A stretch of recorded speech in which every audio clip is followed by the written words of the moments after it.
X-Men Apocalypse Decoded. Produced by the Conscious Kings. For the conscious individuals, entertainment should not be your focus when watching movies. Gaining knowledge should be priority number one. It has been said numerous times by those in the know that the X-Men canon is loosely based on blacks from ancient times. Heck, even the creators of X-Men have admitted on record that Professor Xavier and Magneto were based on the personas of Martin Luther King, Jr. and Malcolm X, respectively. That makes sense. Note, my thoughts and perspective on this film is my own. My intention is not to influence yours, but to share and dialogue. Let's begin with the background on the title Nemesis Apocalypse. And for your own benefit, please disregard the tired plot of good versus evil so you can understand clearer. He is claimed to be the very first mutant from time immortal. He is able to transfer his consciousness over time from one mutant body to another. This symbolizes ancestral reincarnation and how knowledge and wisdom was passed down amongst the generations of black-melanated people concerning our culture and abilities as a people. This is common belief within ancient African spiritual cultures that still exist to this day. In the beginning of the movie, set in Egypt 3600 BC during the height of black civilization no less, this routine transfer procedure was taking place. It occurs in one of the Great Pyramids, with the help of the Horsemen of Apocalypse and Egyptian guards, who are white Arabic of course, as well as the rest of the population. We all know that Egypt had a predominantly black population during this time period. But this information is not promoted in the mainstream. The pyramid is used as the portal for the transfer, which is activated by the sun, a black man/woman's best friend, remember. The guards, who are secretly against Apocalypse, succeed in disrupting the procedure, defeating Apocalypse and his horsemen, rendering him into a coma-like sleep for over 5,600 years.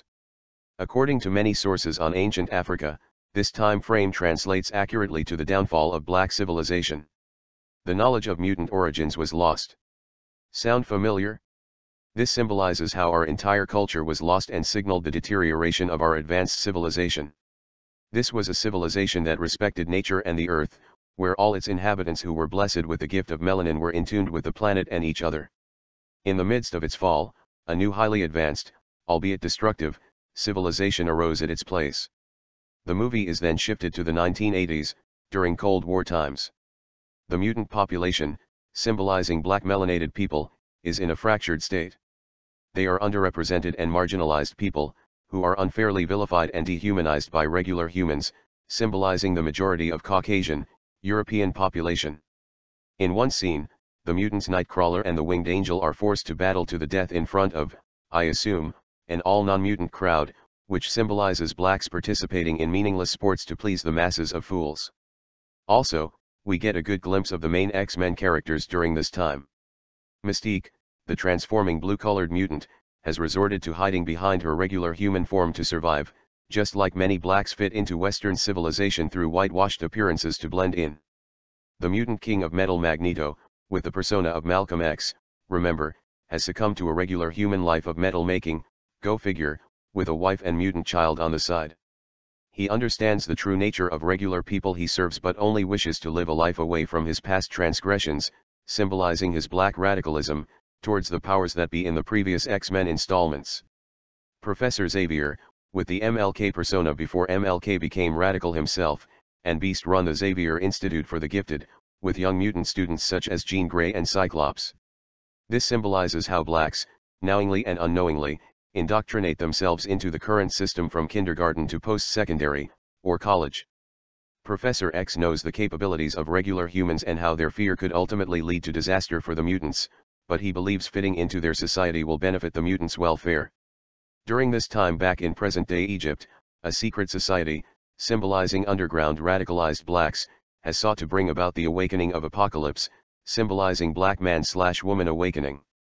The CIA has been keeping tabs on this society, symbolizes how the FBI/CIA has blocked/prevented black liberation over the years.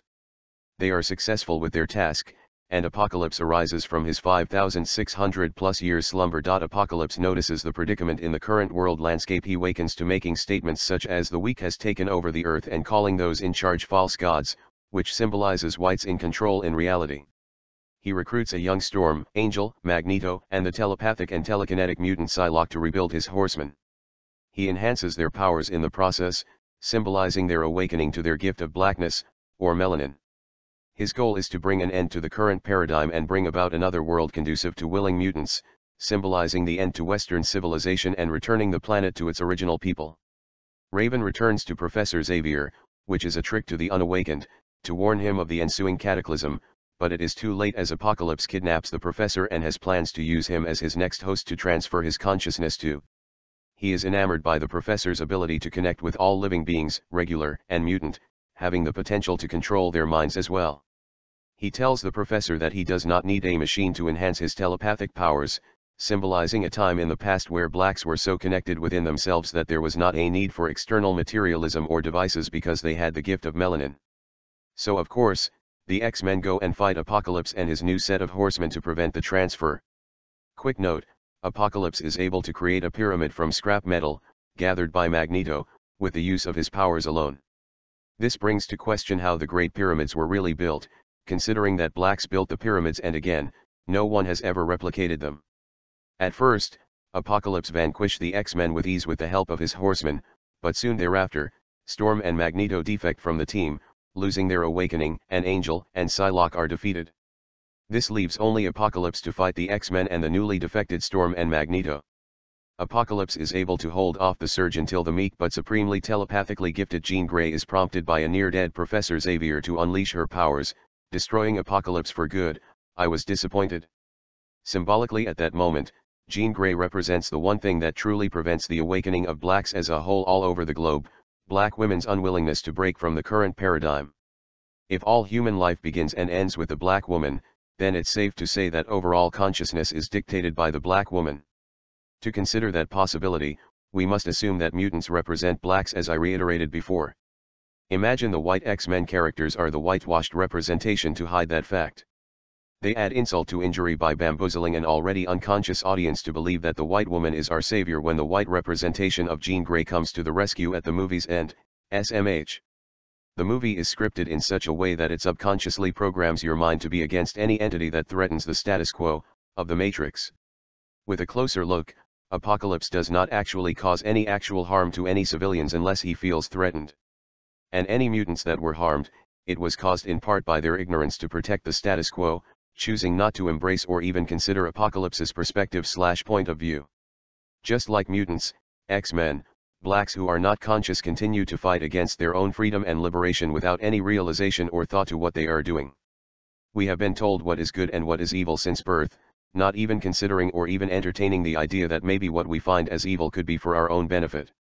But if we want to continue to integrate into burning house, as Martin said many years ago right before his assassination, believing that us mutants are just like everyone else in this world, we will soon fall into the abyss like that rest of the regulars. Thank you for listening. We are the Conscious Kings.